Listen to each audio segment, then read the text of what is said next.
Welcome back to the channel, guys. Today we are going to see how the RUPES HLR15 does. I'm going to do a full paint correction on my wife's 2016 GSF and see how this thing holds up. So full disclosure, I have done a little bit of playing with it already, but I'm going to reserve my opinions and thoughts until the end so we can see how it does doing a full car with it, so I can get, of course I will add it to the existing tests that I have for charge times, run times, loaded, not loaded, things like that, under controlled conditions.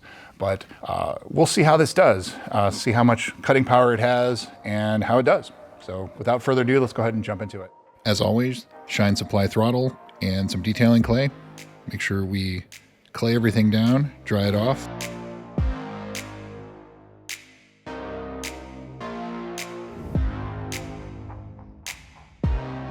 Tape everything off for all the rubber parts.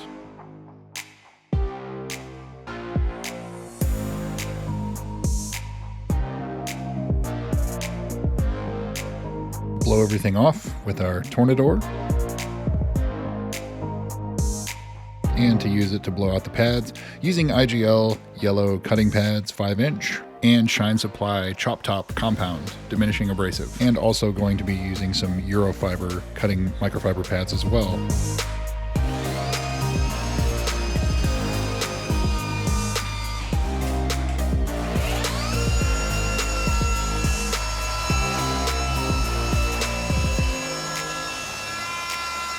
So my initial impressions are that it seems to have okay power, it's not great power, and it stalls fairly easily on anything other than a very flat panel. The weight seems fair compared to especially like the Milwaukee or the DeWalt cordless.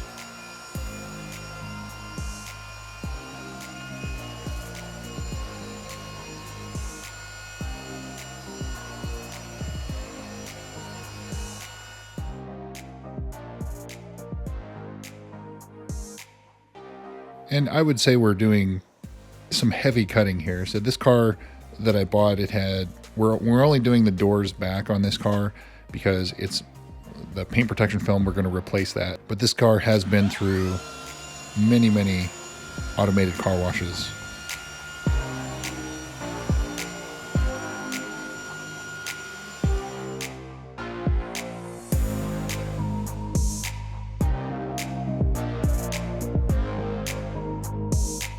As far as battery life goes, it looks like about one battery per door or per panel. That's about what I'm seeing for heavy cutting.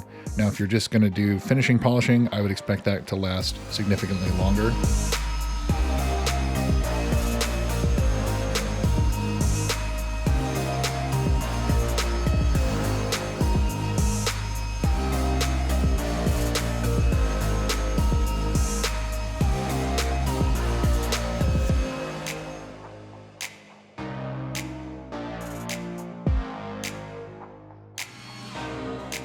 That's the end of the next battery.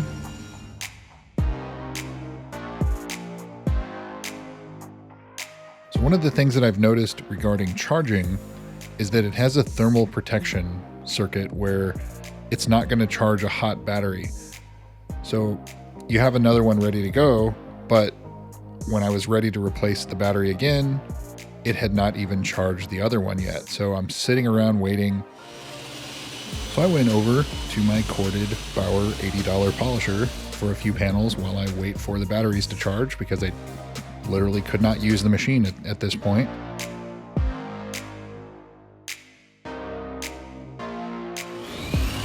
Still waiting.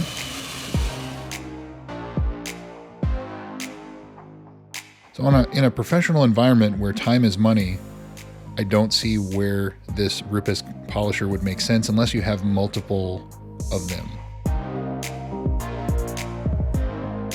I can use a cheap corded polisher and get the work done so much faster. It has more power, and it's just, when you take that view of it, the time is money, it doesn't make sense. So here we are, still waiting. Still trying to charge up, so I'm gonna just continue on. So at this point, I've done almost half the car while I'm still waiting for the batteries to charge and the roof, because of the thermal protection from the battery charger and I'm just sitting around here waiting. And the temperature in my shop is about 80 degrees Fahrenheit. It's pretty warm in here for the end of November.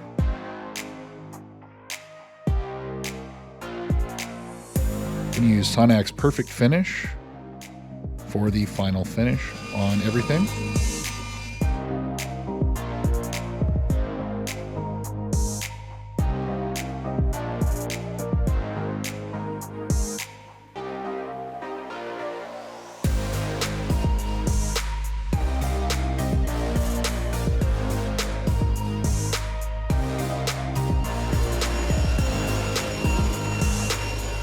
So for finishing, I think that this is a good fit for this polisher because it's not doing a lot of heavy polishing, a lot of heavy cutting. It seems to be more suited for that than heavy compounding and cutting. The battery, of course, will last longer as well. You're not running it as fast either, and the machine has failed.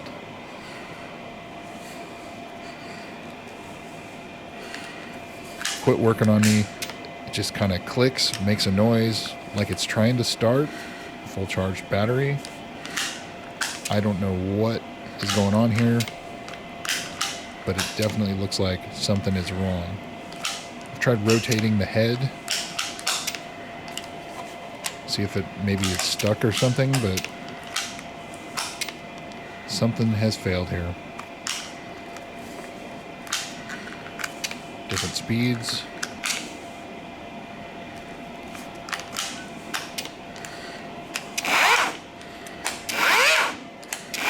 Oh, there you go. Let's go try it on the trunk then.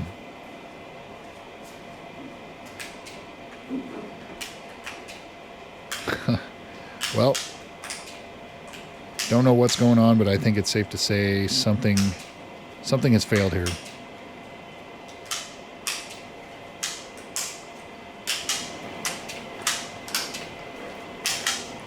Again, kind of doing the same thing. Battery's charged.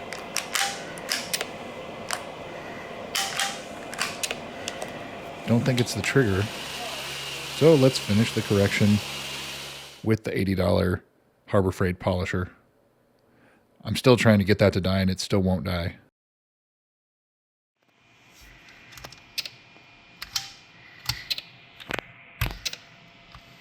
Well, so that's how it ends. Not how I wanted this to go.